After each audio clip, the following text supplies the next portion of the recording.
वज़ीर आला किरण कुमार रेड्डी मजलिसी कायद मुकर्रना अकबरुद्दीन ओवैसी के मकान पहुंच गए। सदर मजलिस बैरिस्टर असदुद्दीन ओवैसी की मौजूदगी में चीफ मिनिस्टर ने हरदिल अजीज कायद अकबरुद्दीन ओवैसी से मुलाकात करते हुए उनकी सेहत से ताल्लुक़ मालूमात हासिल की।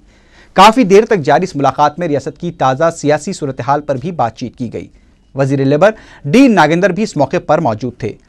मजलिस के मोतमद उमूमी सैयद अहमद पाशा कादरी, रुकन कौंसल सैयद अल्ताफ़ हैदर रज़वी भी मुलाकात के वक्त मौजूद थे। रियासत की मौजूदा सूरत हाल के पेश नज़र मजलिसी कायदीन से चीफ मिनिस्टर की यह मुलाकात काफ़ी अहमियत की हामिल हो सकती है।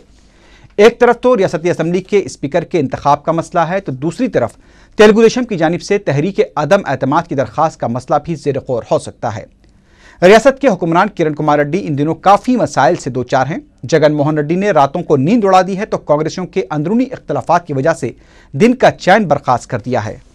ऊपर से आला कमान रियासत में कांग्रेस को मुस्तहकम करने के लिए मैदान में उतर गया है और सीनियर सियासतदान व साबिक चीफ मिनिस्टर के रोशैया इस सिलसिले में मुतहरिक भी हो चुके हैं।